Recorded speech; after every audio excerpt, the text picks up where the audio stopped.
YouTube, Dragon's Dojo Gaming here. Andrew Sellers here. Welcome to Dragon's Dojo Gaming. So, I know I've said that I would profile my Eradicator deck whenever I'd get the chance to, but as I've stated in my previous video on my Flagbird profile, I have somehow lost a copy of Spark Rays and a copy of Demolition for my Eradicator deck. But my good buddy Ezekiel has replacements for me that he's willing to give me the next time he sees me. And I will profile my deck profile for them as soon as I get the replacements that for the cards I've lost. So because of that, for this video, I will be profiling my updated Premium Vanquisher deck profile. So, standard starter. They're self-explanatory why this is in the deck.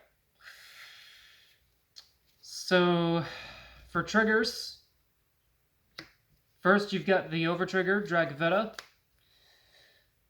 Another self-explanatory card as to why this is in the deck. 3 draw PGs. I run a total of 3 because in my grade 1 lineup, I run 1 copy of Elemental Sanctitude.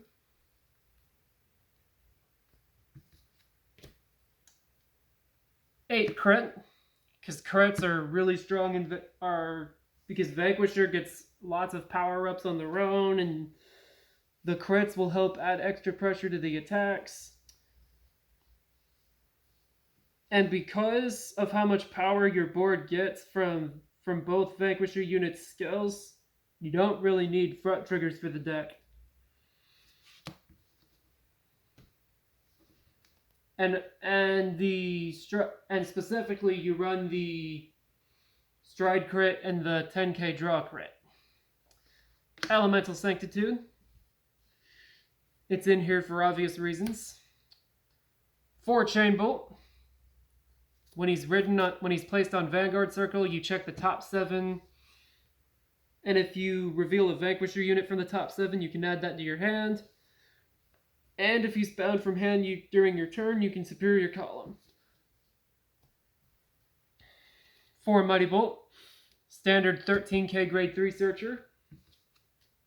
And he gets +5 when any unit gets bound. Now for the grade 2s. To start, we've got 4 Chatara. Best grade 2 in the deck, in my opinion.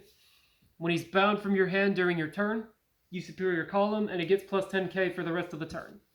And if he lands a hit, you Soul Blast 1, choose an opponent's rearguard and bind it, and the front row rearguard and bind it, and then you draw a card. 3 copies of Rock Climb. I ran this guy at 4 in my old build, but I run him at 3 now to help make room for an additional copy of Cho-Oh. I ran 2 Cho-Oh in my previous build, but now I run him at 3 just because Cho-Oh is a really good restander in the deck. And to help make room for running 2 copies of Dragon Dancer Barca. So yeah, I run 3 Rock Climb, 2 Barca. They're both there for helping Superior Rifle Bronto faster, and for helping call your Chataras and your Chain Bolts. More importantly, your Chataras. And an advantage that Barca has over Rock Climb is that it moves back row rearguards from the opponent's board to their front row so that you can snipe those rearguards. The advantage Rock Climb has over Barca, though, is that Rock Climb actually binds opponents' rearguards. Finally, for grade 2s, 3 Cho-Oh. He's basically a 24k restander for the deck, and if he's placed on rearguard, you Counterblast 1, choose an opponent's rearguard and bind it, and if they have a rearguard in the same column as the unit you've bound, your opponent has to move that specific back row unit to their front row rearguard. And if you want them to. Now for grade 3s. A playset of the main unit of the deck. Draconic Vanquisher. He's your bread and butter of the deck. Without him, the deck wouldn't function properly at all. His skills are, if you've bound 3 or more during your turn, he gets plus 10k for the rest of your turn. And his other skill is once per turn, you counterblast 1, choose a rear guard from either player's board and bind it. And if you've bound a rear guard, both players choose a card from their hand and bind it. And you actually have to bind a rear guard, properly bind a rear guard in order to resolve the bind from hand skill. Like you can't just if your opponent has an empty board, you can't just choose one of their circles. You actually have to have a rear guard to bind. It'd be nice if you could do it for free though. 4 copies of Fulbranto. If he's sniped from your hand during your turn, you discard 1 from your hand, Superior Ride Fulbranto, and then your front row gets plus 10 for the rest of the turn. Also, since you're superior riding him, you get another Excel circle. And at the end of your turn from when you ride him, and during the end phase of the turn you superior ride Fulbranto, you choose a grade 3 in your soul and superior ride it. And the one you obviously want to superior ride is him, so that you can continue doing Vanquisher stuff. Next up, 4 copies of, in my opinion, the second best card in this deck, and the best one in the main deck, for Jaggy Shot. This guy's so good in Vanquisher.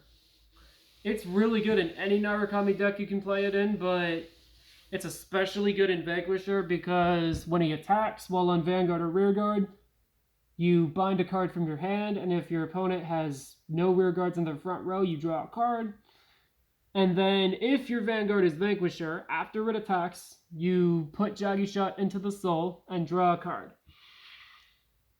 He's really good for maintaining hand power, and he's also really good for emptying your opponent's board, and also for getting to Fulbranto and Chatara faster.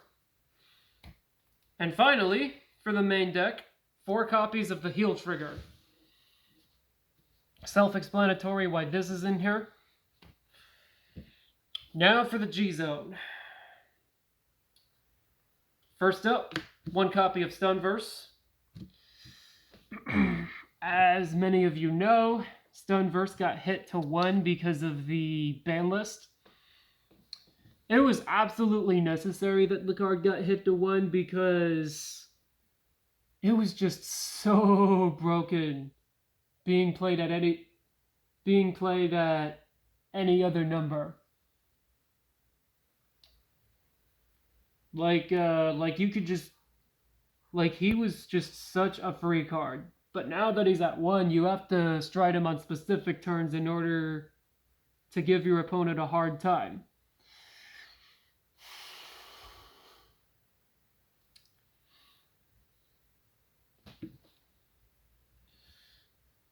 They've basically made Stunverse a balanced card now that he's at 1. Instead of just striding him on any turn, you have to call him on a turn where you can either empty out most of your opponent's hand, empty out their whole hand, or a turn that you can almost guarantee you'll defeat them on.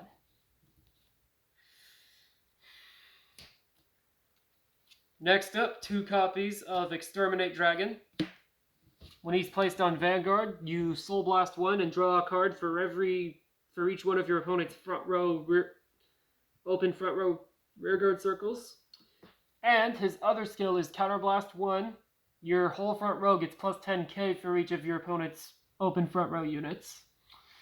He's a fairly situational card. He's especially good in Excel matchups, but you only really call him if your opponent has at least 1 empty front row rearguard circle. But you'll only really want to call him on turns where your opponent has empty front row circles.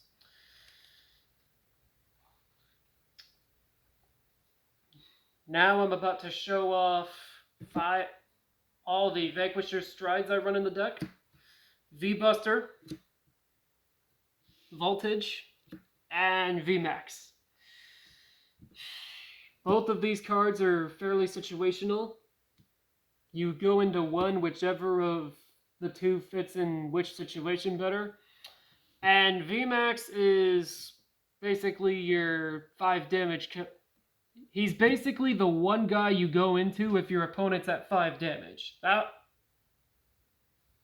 He guarantees your wins. Yeah. He's basically your win condition of the deck. Like, after he attacks, you inflict the damage to the opponent. And you're only going to want to do it if they're at 5 damage, so that you're guaranteed to win, unless the opponent has any heals or the overtrigger left in their deck. And for those of you that don't know what these guys do, V-Buster says Soul Blast 1, flip another V-Buster from your G-Zone.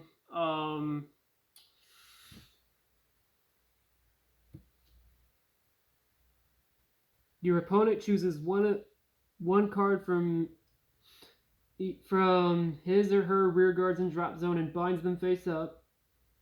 And if the number of your rear guards is greater than your opponent's, which is easy to pull off, choose 3 of your units and they get plus 3k till end of turn. And his other skill is GB3, Thunderstrike 7. If all of your front row units get plus 5k, and V-Buster gets a crit and a drive for the turn. So he becomes a 32k unit with quad drive.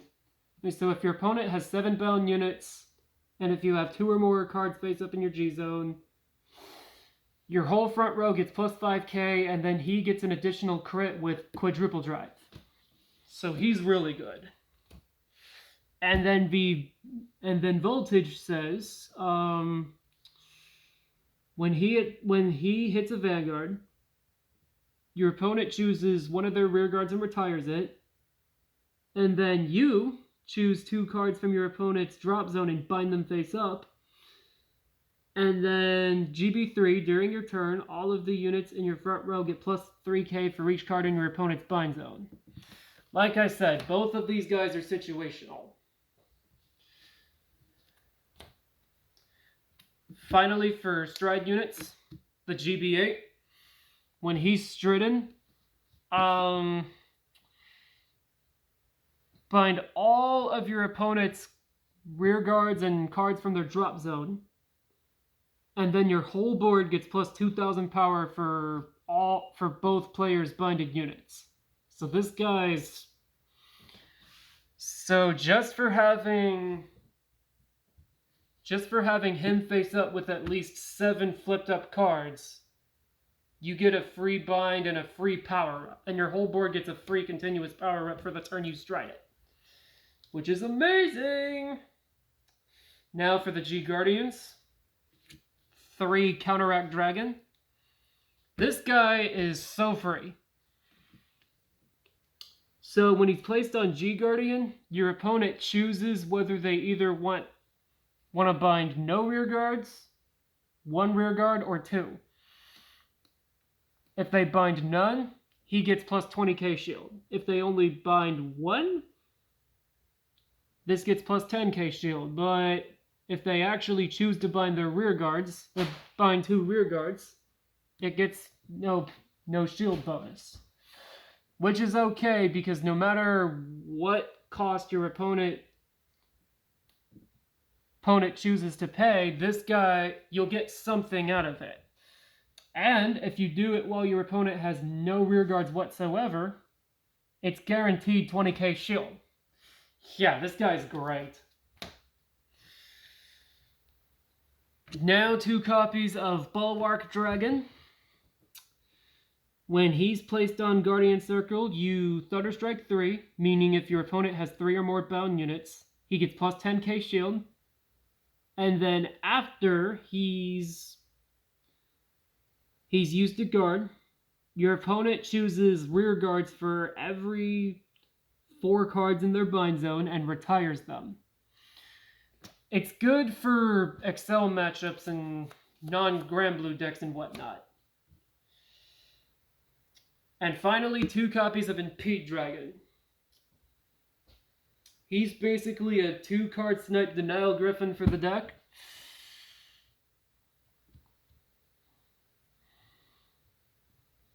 Except your opponent chooses which units they have to bind. And that is it for my Vanquisher, my updated Vanquisher deck profile. I definitely think that Narukami was a much stronger clan before the Stunverse hit, but the Stunverse hit, as we all know, was absolutely necessary. Otherwise, Narukami would still be really broken right now. Before Stunverse got hit, they weren't necessarily tier 0, but they were quite unfair.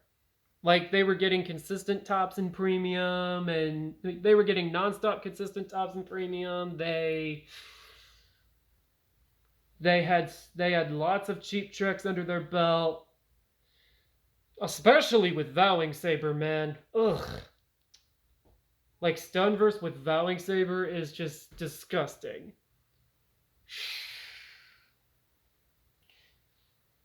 Like, getting to bind lots of your opponent's cards and powering up your units by 5 or 10k power is just nuts. Well, once again, thank you all for watching and subscribing to my videos and my channel. Once again, please like and subscribe for more content, and I hope you all have a nice day. See ya!